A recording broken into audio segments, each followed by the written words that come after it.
Darkness, the breeding ground of horror, where fiends not of this earth appear. Moments of terror, and how we relish them.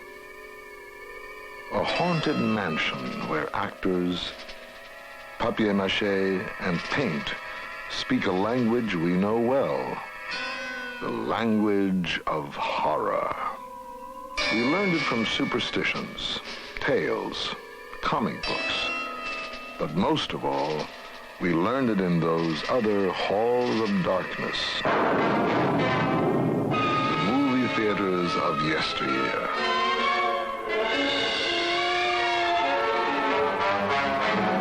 Desperate heroes, beautiful heroines, villains, monsters.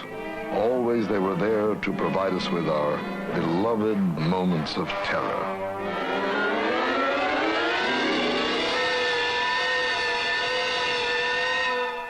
Grotesque images torn out of our own dark, our own earliest nightmares.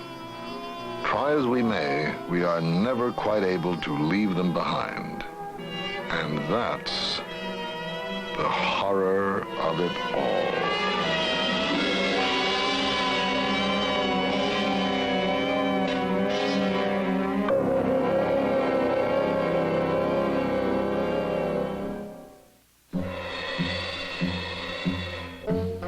It seems we are forever drawn toward what we fear. Young or old, we are tempted to go inside the darkness, to come out on another side, a temptation for which we have always been willing to pay.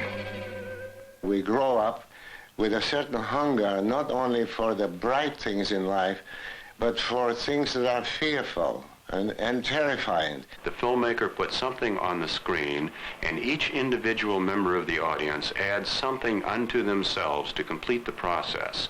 You know, if you wonder why the continual preoccupation with horror in motion pictures, there's a reason. People love to be scared. The great horror movies of bygone days are like extensions of nightmares, past and present. A secret word in the 1920 film, The Golem, gives magic power to a sage.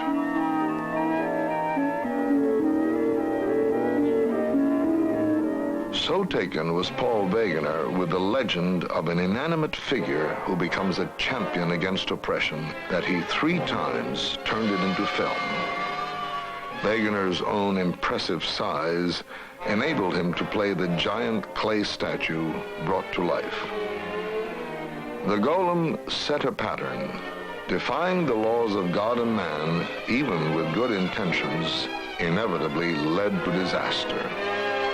We learned, too, that beautiful women would never be safe with monsters.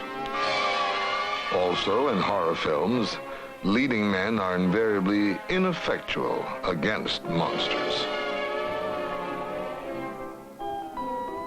In The Cabinet of Dr. Caligari, also produced in Germany in 1920, horror took on a uniquely subjective cast. A sinister figure, Caligari reveals his strange powers over a sleepwalker.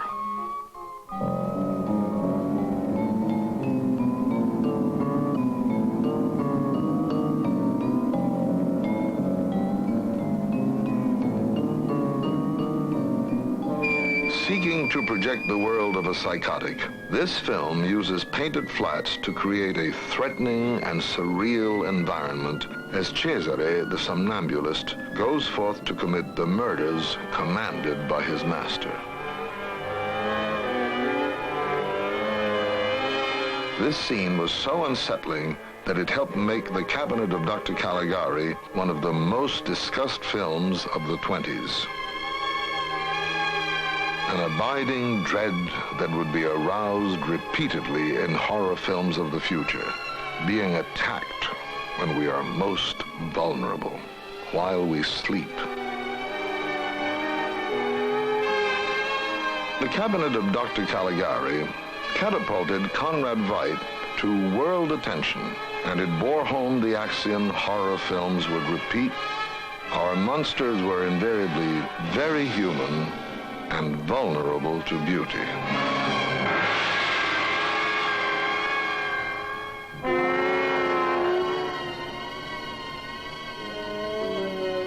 One of horror's most reliable staples, guaranteed to produce dread in any audience, the story of the vampire.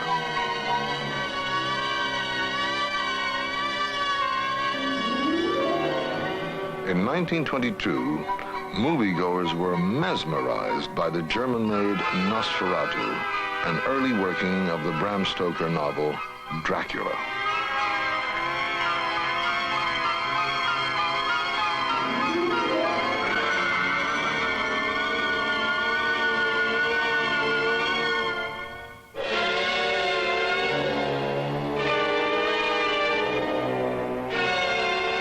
This was no simple creature made from clay, no sleeping figure locked in a trance. This was the undead, a monster who retreated by day to his coffin, but who roamed by night to feed on human blood.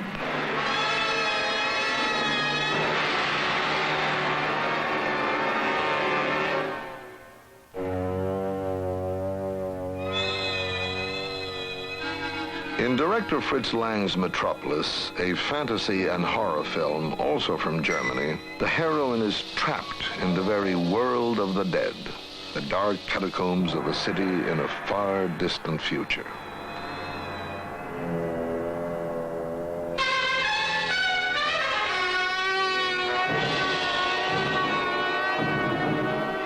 As always, the heroine's cries bring no rescue. Her villainous pursuer, the arch-heavy of the horror film, the mad scientist.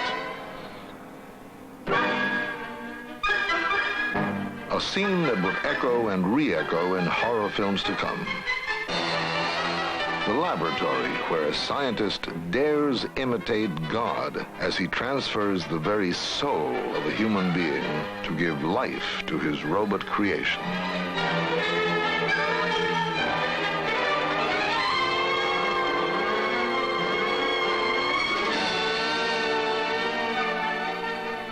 European horror films emphasized the supernatural. But in the United States, horror had a more realistic base. In 1920, a prohibition-conscious audience readily accepted that in Dr. Jekyll and Mr. Hyde, even a single drink could lead to terrible consequences. John Barrymore's performance made that possibility chillingly believable.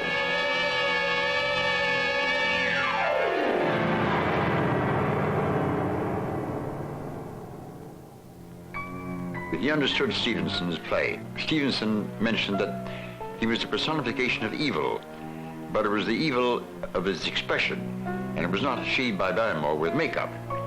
You know, the leading men are not remembered by the public. It's the heavies that are remembered, because they're the characters in plays and in motion pictures who are the active ones. The leading men are acted upon, but the heavies, the villains, are the ones who do things. That's why the great actors of, ever since Betterton, have preferred to play the heavies. Lou Tellegen was a leading man to Sarah Bernhardt for many years, and he came to the States, and I got to know him because we were both sculptors. He was an extremely handsome man with a magnificent physique, walked like a panther, had a cold gray eye that you could see a mile away. And he once said to me, "I love my men of sin." Lon Chaney, one of the great actors of silent films, gave his men of sin 1,000 faces, each more fear-inspiring than the next. Chaney's pride was that he not only performed his own stunts, he also created and applied his often spectacular makeup. One of his greatest films, made in 1925, The Phantom of the Opera. The important element is that much of it takes place in the semi-darkness of catacombs. In a way, the Paris Opera House is a symbol of the unconscious mind in which dwells monstrous desire, and this struck a resonant chord in many of the masculine members of the audience. Chaney's performance, because he spent much of the time wearing a mask, was a matter of ballet. He was a master, a consummate master of pantomime. Phantom of the Opera didn't have any overt supernatural implications, but we had a man who slept in a coffin, who lived in catacombs 5 levels below the Paris Opera House, and who masked himself to disguise a hideous face.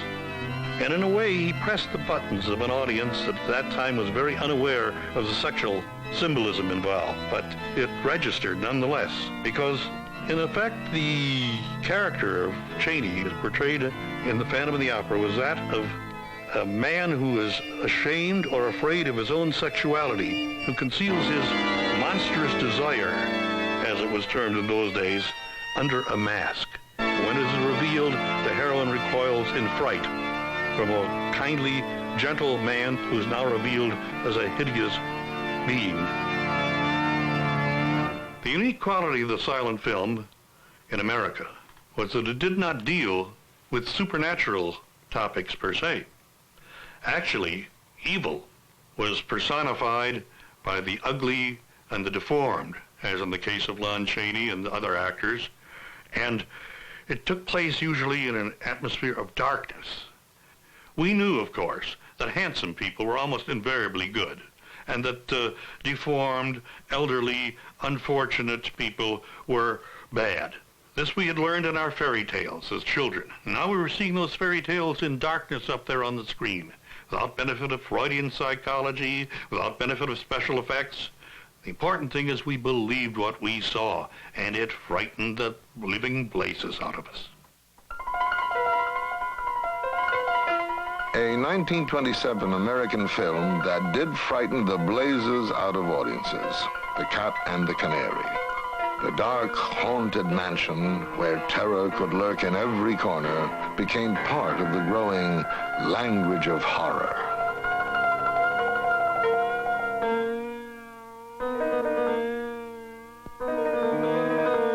It was where anything could happen,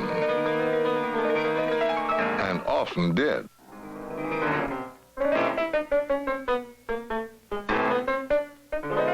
Again, the leading man proved undependable. But at least in this film, he provided comic relief. A classic moment of horror and the source of countless nightmares.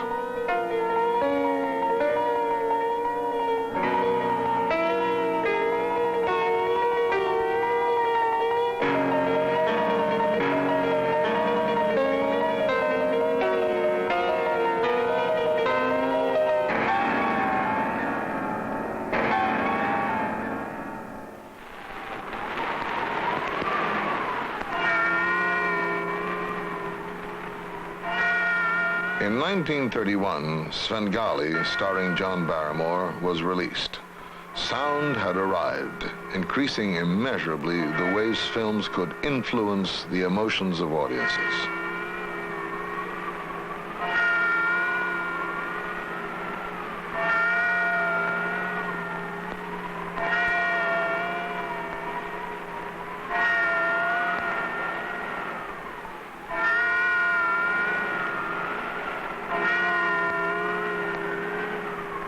Svengali's true impact came from the unsettling demonstration of mind control from afar.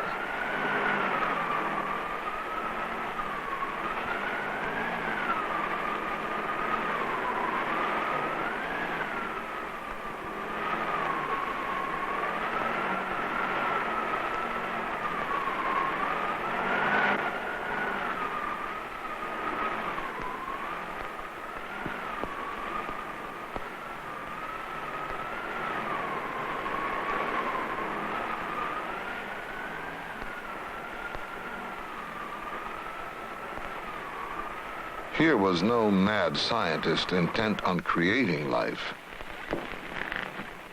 This villain is able to take a life over Gentlemen, it might be as well to remember there are more things in heaven and earth than are dreamt of in your philosophy. These mysteries became a challenge for a new generation of filmmakers. Mr. Zucker, the head of Paramount, called me up and asked me if I would like to do a film of the famous Stevenson story, Dr. Jekyll and Mr. Hyde. I saw the story as a conflict between, not between good and evil as it used to be done before, where Jekyll becomes an evil person, a monster. But I saw the story more as a conflict between the high aspiration of every human being and his lower, baser instincts. And that the whole idea was to have a young man, very handsome, whose whole intention is to free himself from all the evil impulses, all the animal impulses, really, not evil, animal. And the idea with Frederick March was that when he becomes Hyde, he does not become a monster, but he becomes our common ancestor, the Neanderthal man. And Frederick March gave a beautiful performance and wound up by winning the Academy Award.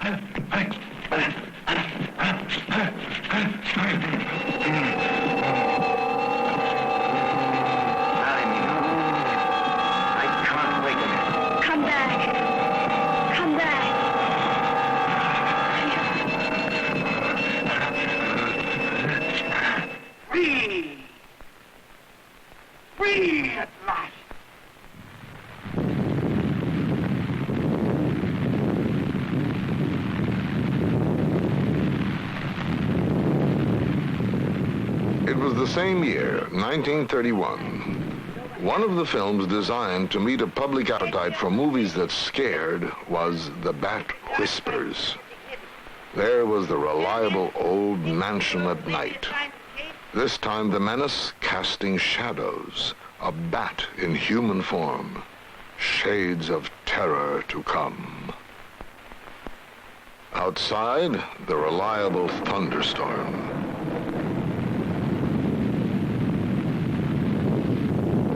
And inside, a heroine who naturally insists on going where no one in her right mind would even dream of going, through the ever-present secret door.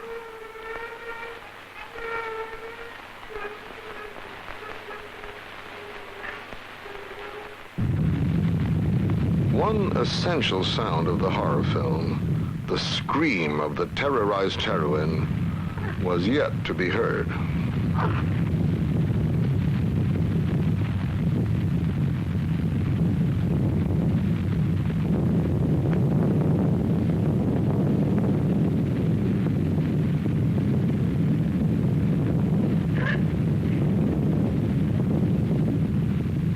In the tradition of the mystery horror film, the villain is eventually unmasked. There'll be no getaway this time. You think you've got me, eh? Well, let me tell you this. There never was a jail built strong enough to hold the bat. And after I've paid my respects to your cheap lockup, I shall return at night. The bat always flies at night. And always in a straight line. The bat, enacted by Chester Morris, never did manage to return. But in the same year, another kind of bat descended on the movie-going public with the release of Dracula. Bats, wolves, and vampires became honorary members in horrordom's Hall of Fame, as did Dracula's star, Bela Lugosi. After this one production, the supernatural would become an enduring element of the American horror film. Also in 1931, another movie was destined to become a classic, creating a new horror star, Boris Karloff. The film was Frankenstein, based on the early 19th century novel by Mary Shelley. Yet again, a scientist dares attempt to create a life. The result? A monster who would eventually turn on his creator. Never before, and perhaps never again, would the elements for producing terror in an audience seem so perfectly fused. It's very interesting to compare these two films that were made almost at the same time in the early 30s, in that they both dealt with the theme of death. Dracula with an undead creature brought back to life, living off of the blood of the living, and the Frankenstein monster, a creature made from parts of dead bodies, and perhaps doubly terrifying for that reason. When I was much younger, I knew the late James Whale, and he told me a fascinating anecdote about the first sneak preview of Frankenstein, which was held in Santa Barbara. While he was sleeping in the middle of the night, he was awakened with a phone call, and a voice came on the line saying, "Are you the director of that film that was previewed tonight?" And he said, "Yes." And the voice said, "Well, I can't sleep, and I'll be damned if I'll let you sleep." And James found this story to be very amusing. And it was a characteristic of his horror films particularly that they were always very much leavened with humor, because he felt, and I think rightly so, from a dramatic point of view and from the audience point of view, that it was very important to relieve the tension that was built in a horror film with humor along the way. There was humor in White Zombie, a blend of horror and gothic romance made in 1932. Not all of it intentional. However, in this film, another method used to build tension was an especially effective music track. What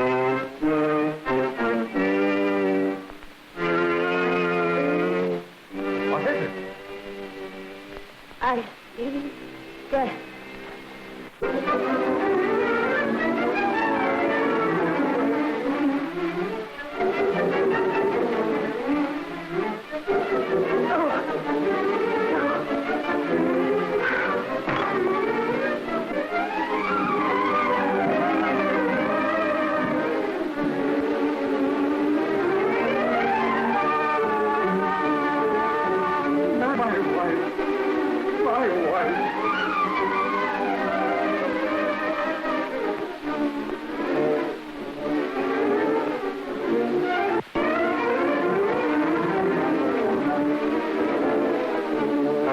Produced 1 year after Dracula, White Zombie clearly showed the influence of the earlier film. Once again, Bela Lugosi played the arch-villain, the harbinger of doom.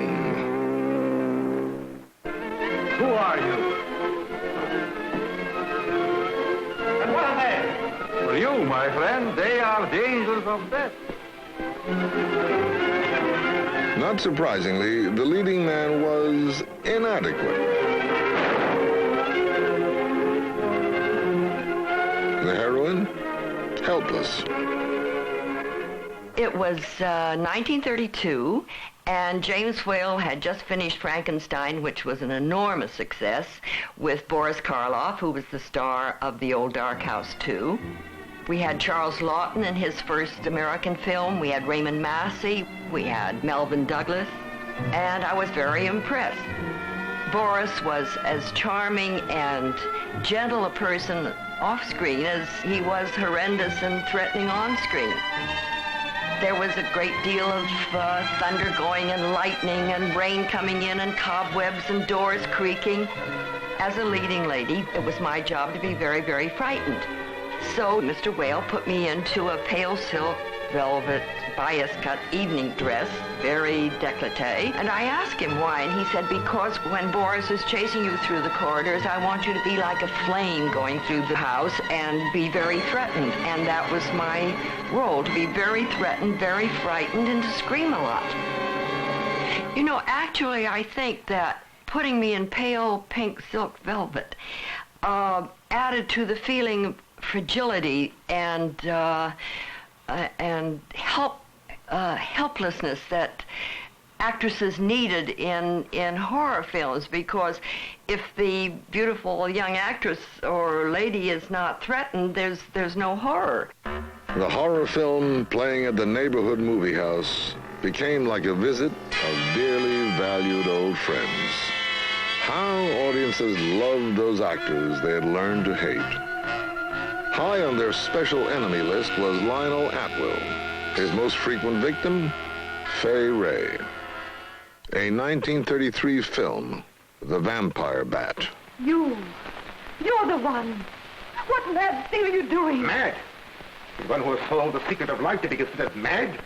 Life, created in the laboratory. No mere crystalline growth, but tissue. Living, growing tissue. Life that moves, pulsates, and demands food for its continued growth. Huh. You shudder in horror. So did I the first time. No one expressed the lunatic logic of the mad scientists better than Lionel Atwill. I have lifted the veil. I have created life. Wrested the secret of life from life. Now you stand for the lives of those who have gone before. I have created life. I'll tell Carl. Ferrer was every fan's ideal of a beautiful, threatened For heroine. tonight, Carl's name will be added to yours. And all of those whom this achievement will immortalize. You're safe now, dear. It's like a horror. When would leading men stop being so wrong? Again. Now, it's all right. Don't worry. I'm going to stay right here with you.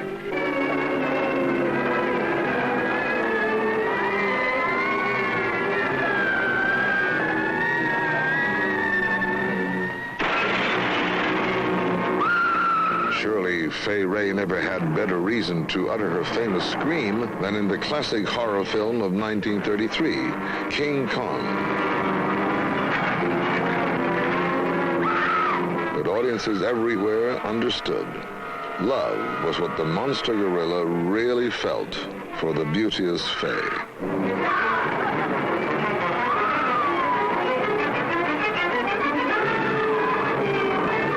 Makeup alone doesn't make the best monster.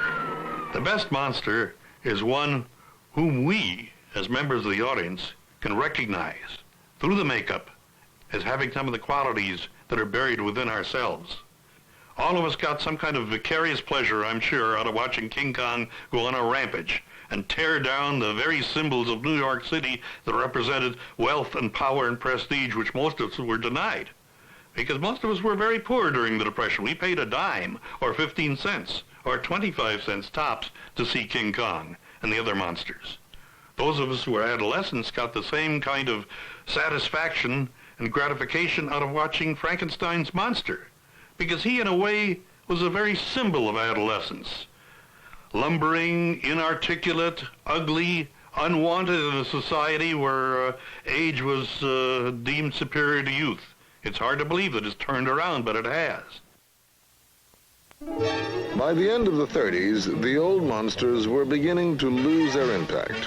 We now found humor in the master of horror himself, Bela Lugosi.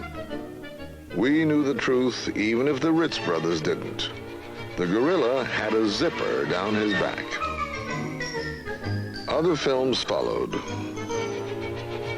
They revealed that the old sinister characters and situations had been made laughable by the real horror of a very real war.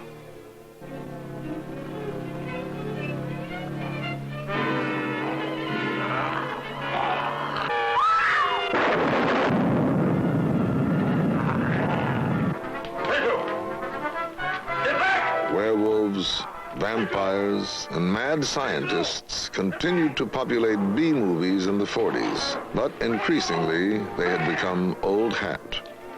I worked in the Louvre. I was almost insane with joy. To attract additional and more sophisticated audiences, a new kind of horror film began to appear. It was in 1944 that Bluebeard was released. Searching everywhere. At last, I traced her through the doctor I'd called in for her. He gave me her address. I went there. Outside her door, I heard laughter. But what laughter? Then, it was then I really saw her. She invited me in. She wasn't the same Jeanette. This was the real Jeanette. A low, coarse, loathsome creature. She offered me money. I suppose she thought she could repay me with money. Suddenly the sight of that Jeanette did something to me. Something indescribably infuriating. I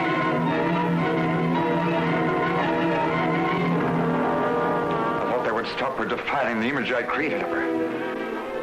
Stop her degrading my work. Bluebeard hangs in my memory, not only because I was the star of it, but because it had a depth of characterization, which in that period in Hollywood was not often seen on the screen. Because when they became Jeanette, I could take out my fury on them. I couldn't kill one. In the early days of Hollywood, pictures were in black and white. Black and white in more than one way, not only in the character of the film material, but in the plot lines. Everything was either black or white. There were no grays.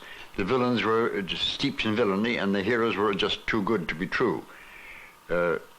Hollywood grew, and now we have human characters on the screen that have shades of evil and shades of good, and there are grays. It took a while for Hollywood to learn this. The titles of the films produced by Val Lewton in the early 40s seemed to promise a traditional form of horror. But instead of tales of man-made monsters, vampires, and werewolves, Lewton's films explored the quality of fear itself, the unseen, the dark, the superstitions of the ages, the hidden recesses of the human psyche. These were his subjects. The power of his films derived from what they implied, rather than what they showed. A monster in a Lewton film could otherwise be quite an engaging fellow. A scene from The Body Snatcher, directed by Robert Wise, with Boris Karloff and Bela Lugosi. What did they do? 18 people they killed and sold the bodies to Dr. Knox. 10 pounds for a large, 8 for a small. That's good business, Joseph.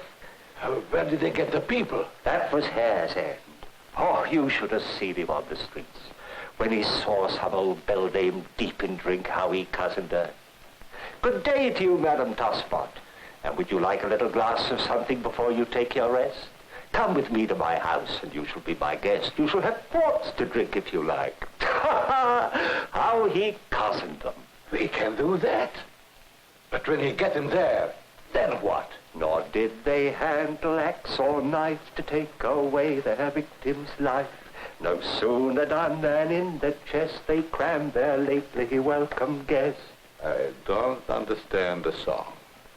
Tell me plain how they did it. I'll show you how they did it, Joseph. I'll show you how they burnt them. No! Put your hand down. How can I show you, man?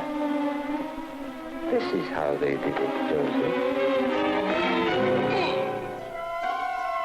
The A-bomb had fallen. Audiences, conditioned by years of movies, knew the consequences of science unleashed. Here was the spawn, monsters wreaking havoc. From Japan came horror films featuring Godzilla, raging, huge, and pitiless, not to be distracted by any fey ray. Released from a deep freeze by atomic blasts, he was intent only on his deadly mission. And from a menacing outer space came the implacable Ghidra.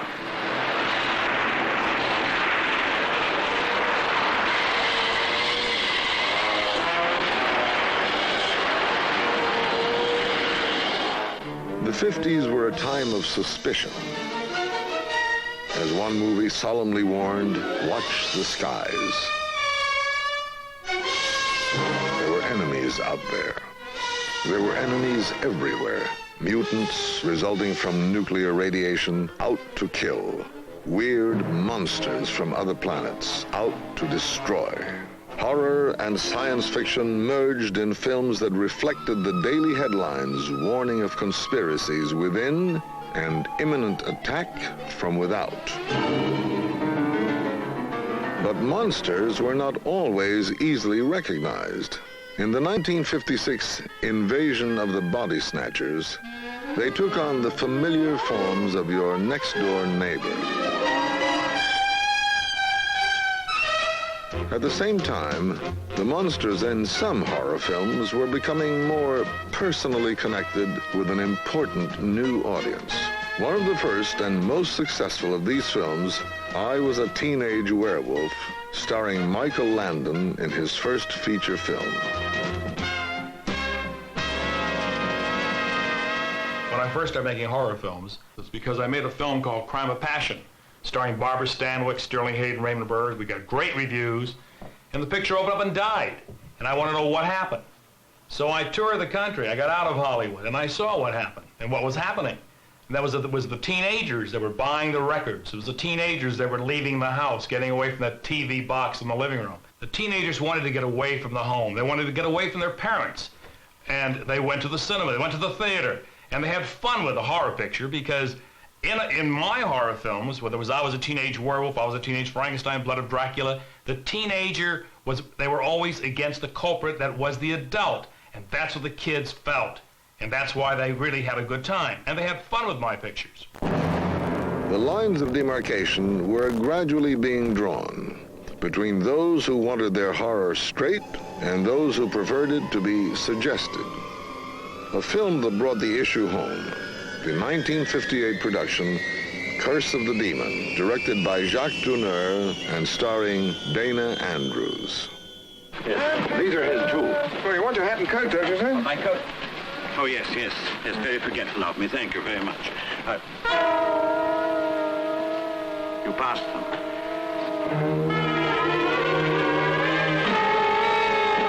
You slipped them in my pocket.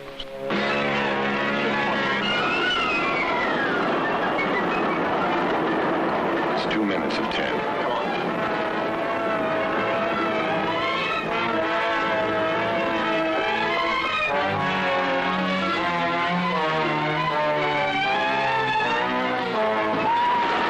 We had completed the picture over in England and had returned quite satisfied with the work we had done. And much to our chagrin, when we saw the picture, the producer had put into the picture a mechanical device which had been concocted by the special effects English people and made a real demon which you could see walking through the forest.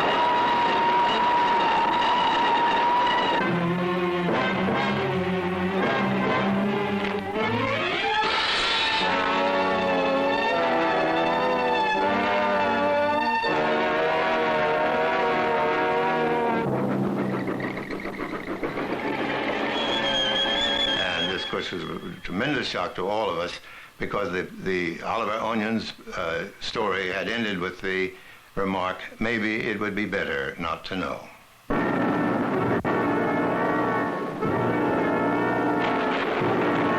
To know or not to know. In the 1960 Italian production distributed in the United States under the title Black Sunday, the director left no doubt. Horror was to be known. It was to be seen. Very graphic and up close.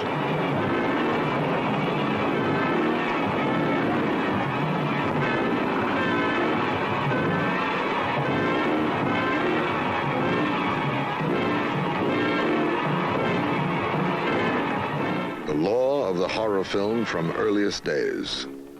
The dead are never totally dead.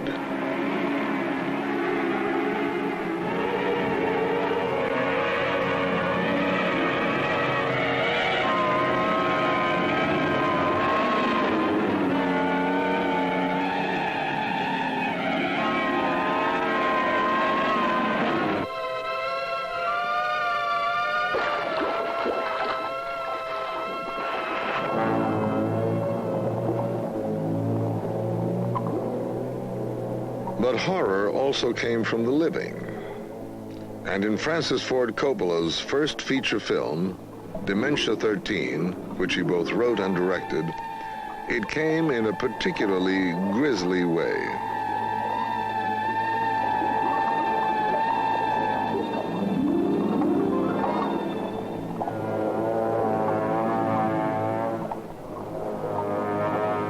An important change had come to horror films. Not all beautiful women were to be saved from love-smitten monsters. Instead, they became the quarry, the hunted, victims of a fate that was all too true to life, death at the hand of a psychotic killer.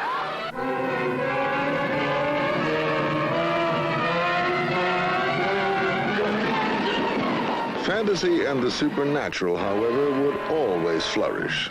Now, with the added excitement of color. It came first from Hammer Films of England, Horror of Dracula, with England's great stars of horror, Christopher Lee and Peter Cushing.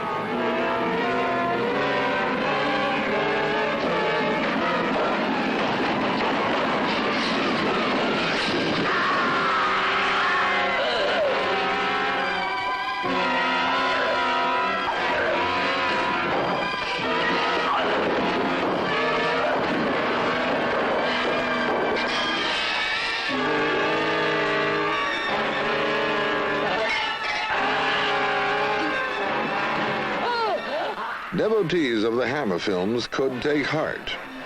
Dracula and Christopher Lee would always find a way to return.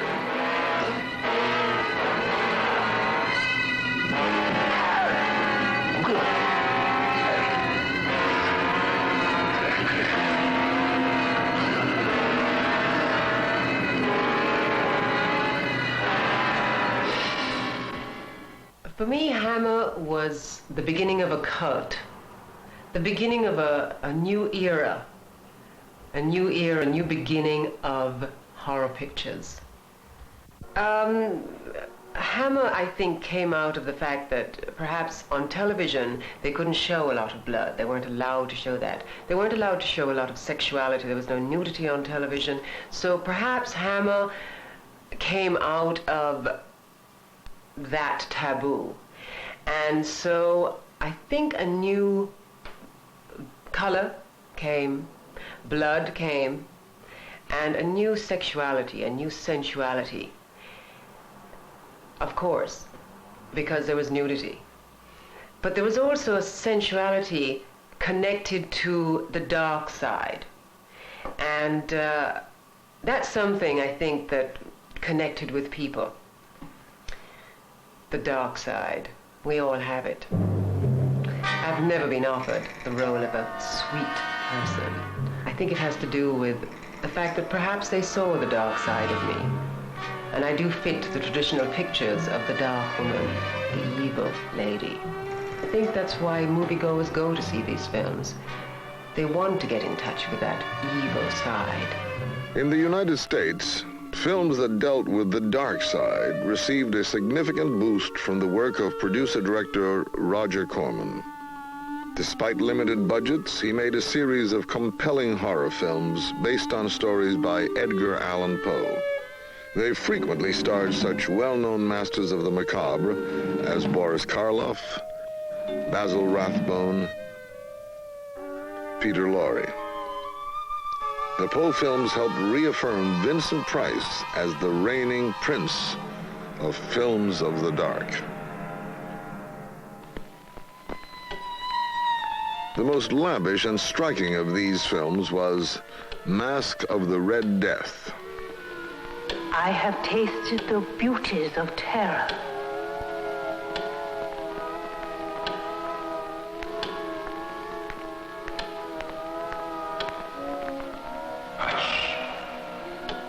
Listen. The passing of time. The beating of a heart. The footstep of an assassin. Destiny.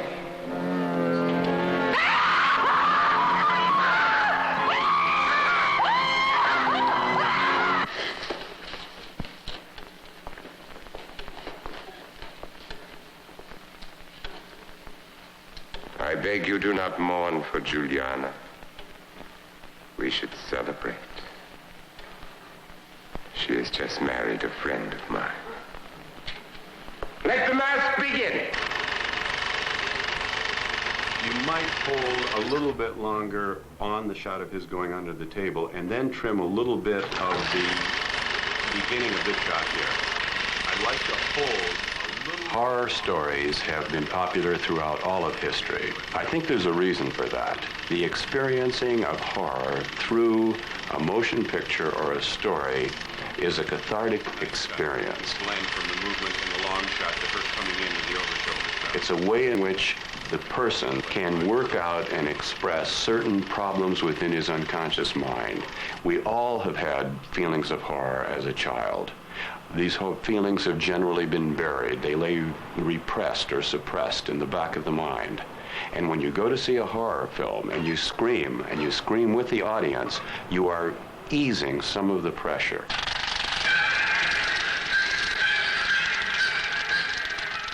Now, at the same time, when you do scream, you will very often smile afterwards.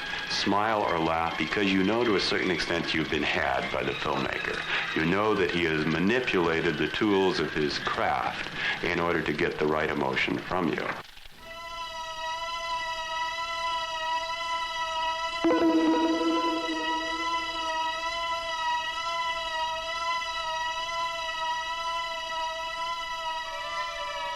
These are some of the new techniques we're working with here at New World.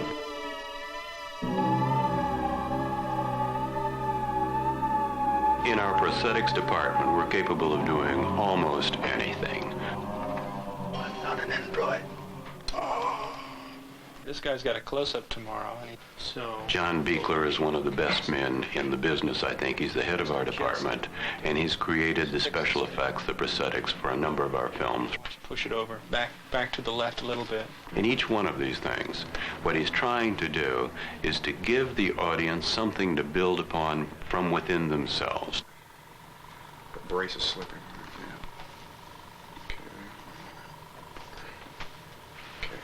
Try to mime I'm not an android with his mouth. I'm not an android. I am a human being. It'll work. Yeah. But it's essential to remember that special effects are never an end unto themselves. Special effects are a means to lead the audience into a fuller understanding and appreciation of the film. The goal is not to dazzle the audience with the special effects, although it's nice if you can do that. The goal is to reach the unconscious of the audience and to let them experience, through special effects, emotions and visual sensations on film that cannot be achieved in any other way. When I was doing the Poe films years ago, we had to leave much to the audience's imagination, and I don't think that was necessarily bad. The audience should participate in the film-going process. The language of horror has been extended. Our most blood-curdling nightmares rendered 1,000 times over. Special effects have brought spectacular new ways of instilling terror. And yet, graphic realism is not new, nor is the debate that it stirs. The tradition of the Grand Guignol theater, which goes back to the turn of the century and before in France, was always one of presenting gore on stage. I mean, showing it happen, people having their throats ripped open and having a hot burning iron placed on the side of their face or something like that, done with tremendous technical expertise.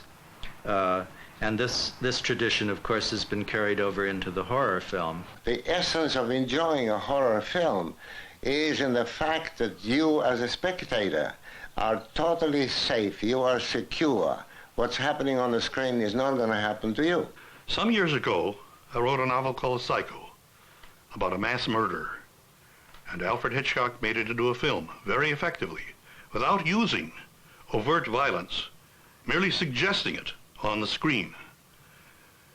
But times have certainly changed. In the last 20 years, we have nothing but explicit violence in the so-called spatter films today.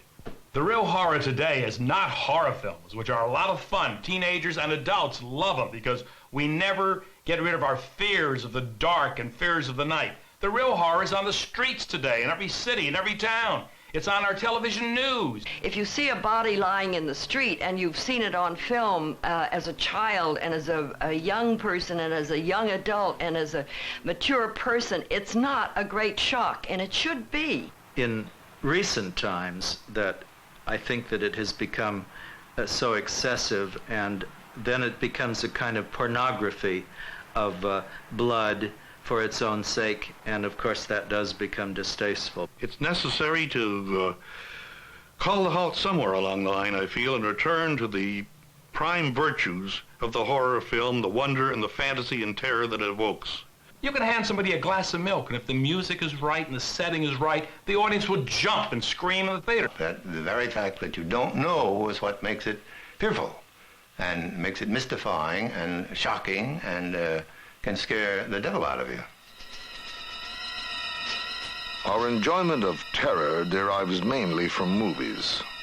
But like children at Halloween, we are forever tempted to get up close, to be surrounded by what we most fear.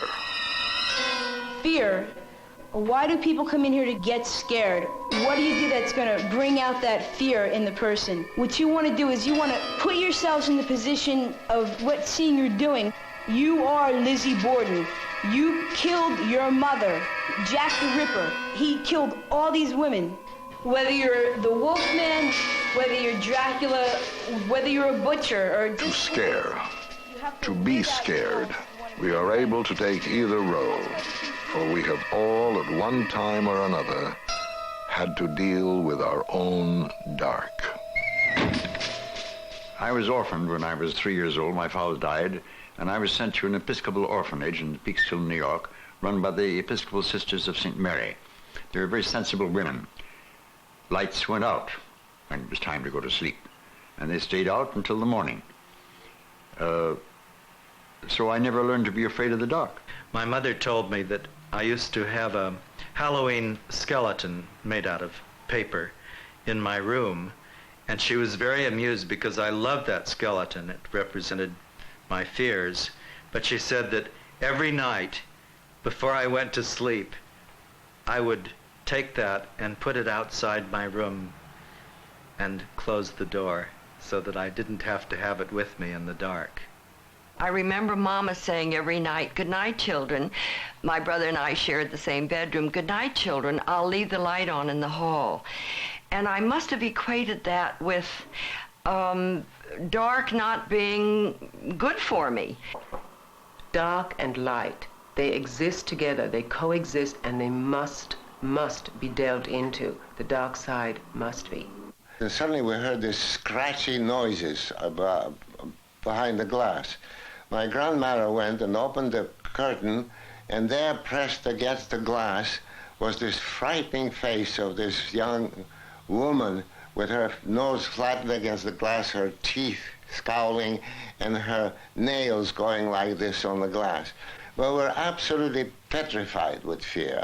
I'll never forget that, how frightening that was. So my grandmother said, "Don't be afraid." And she opened the door, and I could see her as if it happened yesterday.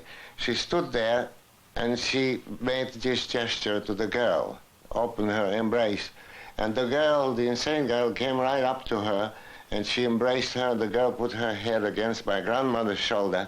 You see, she said, "You must learn one thing, and that is that if you fill your heart with love, there'll be no room left in it for fear."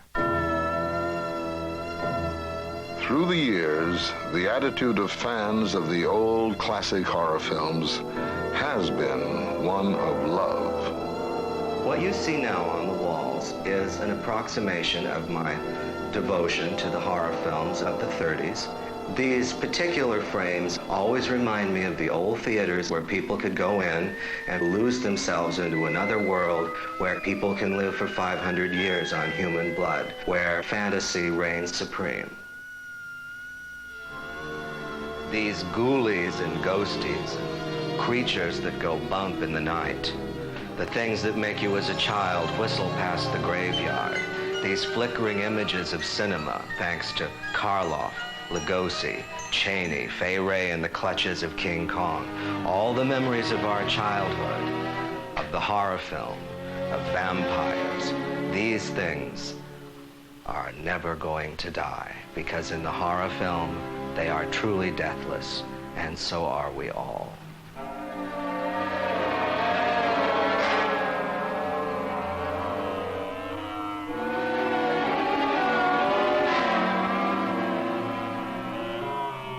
We have all passed this way before, shivered at these gargoyles and phantoms honed out of our common fears. And yet we go on in a perverse delight to confront what may lie ahead in the dark.